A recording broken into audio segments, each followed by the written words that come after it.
ستاروں کا ساز۔ بہت زمانے پہلے ایتھریا کی سرزمین میں، جہاں دن کے وقت بھی ستارے چمکتے تھے، ایک چھوٹے سے گاؤں لومیرا میں ایک نوجوان لڑکی رہتی تھی جس کا نام لائرا تھا۔ لائرا کی سب سے بڑی خواہش تھی کہ وہ اپنی آواز سے دنیا کو مسحور کرے۔ وہ ہر روز گاؤں کے مرکزی میدان میں اپنی سریلی آواز میں گاتی اور لوگ اس کے گانے سن کر خوش ہوتے۔ ایک دن جب لائرا اپنی معمول کی پریکٹس کر رہی تھی تو اس نے ایک نوجوان کو دیکھا جو اس کے گانے پر دھیان دے رہا تھا۔ اس نوجوان کا نام الیرک تھا اور وہ ایک ماہر موسیقار تھا جو اپنی بانسری کی جادوئی دھنوں کے لیے مشہور تھا۔ الیرک نے جب لائرا کی آواز سنی تو فوراً جان لیا کہ اس کی آواز میں کچھ خاص ہے۔ الیرک نے لائرا کو مشورہ دیا کہ وہ اس کے ساتھ مل کر موسیقی بنائے اور یوں دونوں نے مل کر ایک جادوئی موسیقی کی جوڑی بنائی۔ یہ موسیقی جلد ہی پورے گاؤں میں مشہور ہو گئی، لیکن جیسے جیسے ان کی شہرت بڑھتی گئی ویسے ویسے مشکلات کا سامنا بھی ہوا۔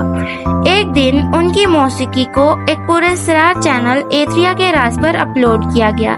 یہ چینل ایک قدیم جادوگر آرچنے چلاتا تھا جس کا ماننا تھا کہ ایتھریا کے راز صرف چند منتخب افراد کے لیے ہیں۔ آرچنے کو لائرا اور الیرک کی موسیقی میں خطرہ محسوس ہوا اور اس نے انہیں روکنے کی ٹھانی۔ آرچنے نے اپنی تاریک طاقتوں کا استعمال کرتے ہوئے گاؤں میں خوف و ہراس پھیلانا شروع کر دیا۔ لوگ موسیقی سننے سے ڈرنے لگے اور گاؤں میں اداسی چھا گئی۔ لائرا اور الیرک نے فیصلہ کیا کہ وہ آرچنے کو روکیں گے اور اپنی موسیقی سے دوبارہ خوشی لائیں گے۔ انہوں نے ایتھریا کے مختلف حصوں کا سفر کیا اور ہر مقام پر انہیں نئے چیلنجز کا سامنا کرنا پڑا۔ ایک جادوئی جنگل میں انہیں ایک بوڑھی پری ملی جس نے انہیں بتایا کہ آرچنے کی طاقتوں کا مقابلہ کرنے کے لیے انہیں ایک قدیم آلہ ستاروں کا ساز حاصل کرنا ہوگا۔ ستاروں کا ساز حاصل کرنے کے لیے انہیں ایک خطرناک پہاڑی کی چوٹی پر جانا پڑا۔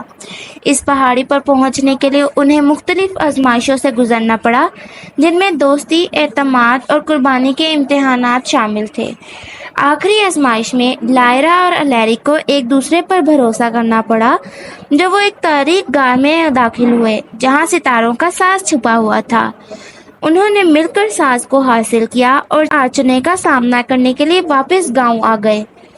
گاؤں واپس آتے ہی آرچنے نے اپنی تمام طاقتوں کو اکٹھا کر کے لائرا اور الیرک پر حملہ کیا، لیکن جیسے ہی انہوں نے ستاروں کا ساز بجانا شروع کیا، ایک روشنی کی کرن پورے گاؤں میں پھیل گئی اور آرچنے کی تاریکی کو ختم کر دیا۔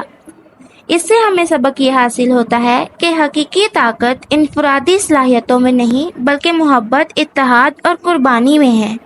اب آپ بتائیے کہ آپ کو یہ کہانی کیسے لگی، اور میرے چینل کو سبسکرائب کر دیجیے گا تاکہ آپ کو اسی طرح کی نئی کہانیاں روز سننے کو ملیں، اور میری ویڈیوز کو لائک کرنا اور شیئر کرنا مت بھولیے گا۔ شکریہ۔